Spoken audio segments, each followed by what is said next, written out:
এখন ব্রাজিলের পালা, ওই তাদের বাচ্চাদের আমাদের কথা বলে কোনো লাভ নাই। এখন তারা যে অবস্থা আছে, আমার মনে হয় আজকে তারা হেরে যাবে। তারা বেশি লাফাইতেছে, আমার মনে হয় আজকে তারা হেরে যাবে।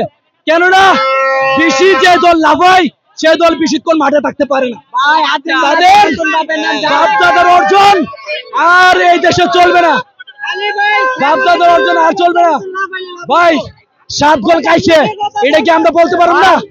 মুখে কি তালা লাগা রকম? এখন মানে ব্রাজিলরা চাইতেছে মুখের ভিতরে তালা লাগা রাখি। তোদের লজ্জা আছে? রমজান মাসে 25 সালে 5 গোল 4 গোল দিছিল মেসি ছাড়া, ডিমারিয়া ছাড়া, তারা সেটা ভুলে গেছে।